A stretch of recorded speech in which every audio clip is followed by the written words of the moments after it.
कुछ करिए, बस बस बड़ा बोले, अब कुछ करिए। ओ कोई तो चल जिद फड़िए, तू बेतरिए या मरिए, हर कोई तो चल जिद फड़िए तू। नमस्कार दोस्तों, आज की इस वीडियो में क्लास 6 चैप्टर 3 चिड़िया कविता का प्रश्न उत्तर देखेंगे। तो चैनल पर नए हैं तो सब्सक्राइब कर लीजिएगा, वीडियो को लाइक कर दीजिएगा। चलिए हम देखते हैं, और बैक वाले वीडियोस नहीं देखे हैं तो चैनल पर प्ले लिस्ट बना हुआ है, जाकर देख लें। आज का शुरू करते हैं। चिड़िया पीपल की ऊंची डाली पर बैठकर क्या क्या संदेश सुनाती है, तो इसका हम उत्तर देखते हैं। चिड़िया का संदेश है, प्रेम से जीना सीखो, मिलजुल कर रहो, लोभ का त्याग करो, जो भी मिले आपस में बांट कर खाओ, संचय की प्रवृत्ति का त्याग करो, दूसरे के हित का ध्यान रखो, स्वच्छंद तथा निर्भय होकर जीवन यापन करो। स्क्रीनशॉट लेना चाहे तो ले सकते हैं। चलिए आगे बढ़ते हैं। अब हम 2 नंबर देखते हैं। निम्नलिखित पंक्तियों का भाव स्पष्ट कीजिए। सब मिलजुल कर रहते हैं, सब मिलजुल कर खाते हैं, आसमान ही उनका घर है जहाँ चाहते जाते हैं। इसका हम देखते हैं। तो देखिए, इसका जो उत्तर है वो हो जाएगा, यह कहना चाहते हैं कि मनुष्य भी अपने जीवन में चिड़ियों की जीवन पद्धति का अनुसरण करे, आपस में मेल जोल से रहें, बाँट मिलकर भोजन करना यापन, सबको भरपेट भोजन मिले इसका ध्यान रखना, और जमीन पर अधिकार के लिए लड़ाई झगड़े से दूर रहना मानव का धर्म होना चाहिए। चलिए आगे बढ़ते हैं। स्क्रीनशॉट लेना चाहते हैं तो ले सकते हैं। दूसरा था मेरा, जो मिलता है अपने श्रम से उतना भर ले लेते हैं, बच जाता तो औरों के उसे छोड़ वो देते हैं। इसका अर्थ हम समझते हैं।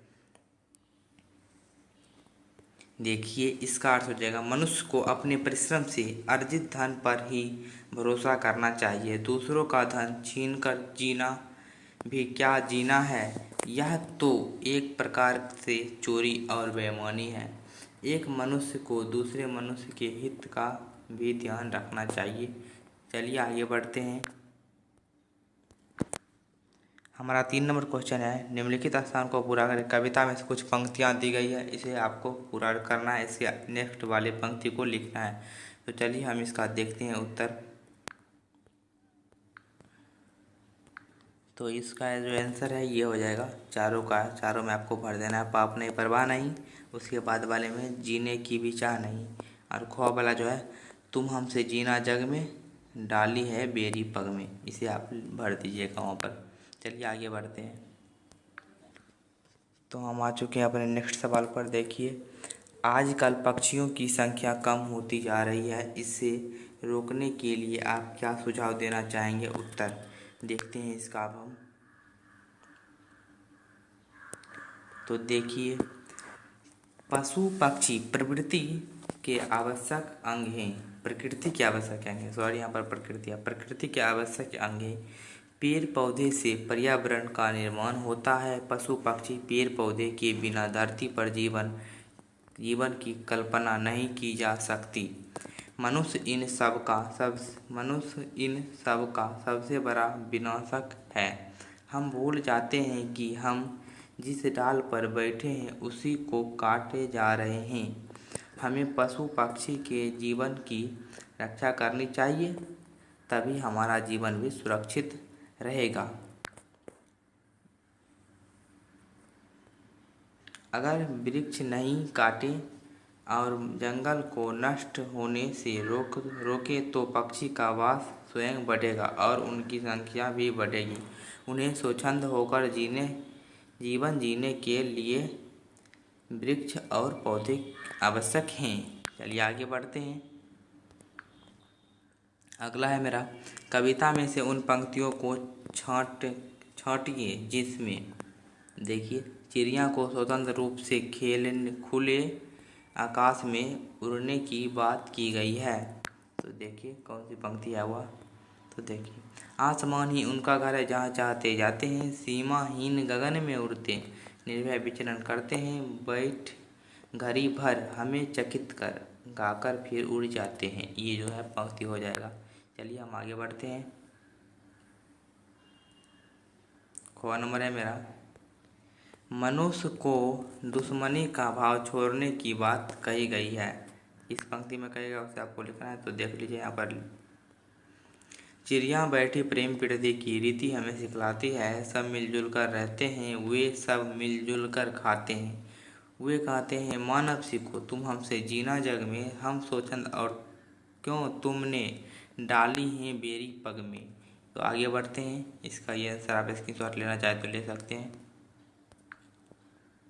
अब हम व्याकरण देखेंगे। वो जो 3 नंबर का क्वेश्चन था, 3 नंबर वाला, उसमें जो है क्या दिया था, क्या चिड़िया के संदेश के अनुसार मानव कार्य करते हैं, इस पर अपना विचार प्रस्तुत करें। तो हमारे अनुसार तो ऐसा नहीं लग रहा है, लेकिन चिड़िया के संदेश के अनुसार करना चाहिए। 3 नंबर में हो जाएगा। आपके अनुसार क्या था वो आप कमेंट बॉक्स में ज़रूर बताइएगा। चलिए देखते हैं व्याकरण को। अब हम प्रश्न नंबर 1 है, इन शब्द में वाक्य बनाएं, इन शब्दों से वाक्य बनाएं। लोभ, गगन, जग, संदेश, पाप। लोभ का जो है, लोभ जीवन में सबसे बड़ा पाप है। गगन का पक्षी उन्मुक्त होकर गगन में उड़ते हैं। जग, इस जग में जग को बनाने वाला ईश्वर हैं, बनाने वाले ईश्वर हैं।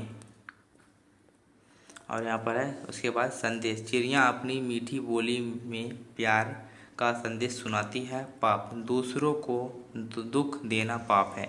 आगे बढ़ते हैं। 2 नंबर प्रश्न है, ऊंची डाली काली चिड़िया। इन वाक्यों में ऊंची डाली का तथा काली चिड़िया की विशेषता बताता है। संज्ञा और सर्वनाम की विशेषता बताने वाले शब्द विशेषण कहलाते हैं। नीचे लिखे संज्ञा शब्द की विशेषता बताने वाले विशेषण शब्द लिखें। तो चलिए देखते हैं।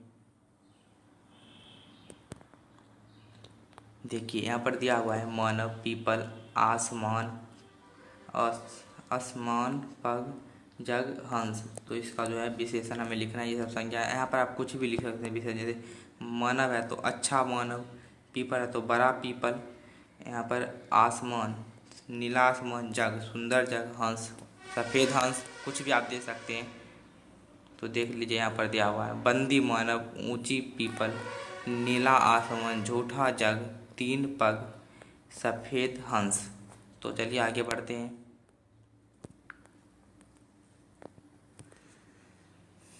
अब हमारा 3 नंबर सवाल आ चुका है व्याकरण का, और ये अंतिम सवाल है। देखते हैं। चिड़ियाघर, इस शब्द में चिड़िया और घर 2 शब्द आए हैं। इस तरह के और शब्द बनाइए। रसोई, सिनेमा, डाक, अजायब, पार्सल, पूजा। चलिए देखते हैं।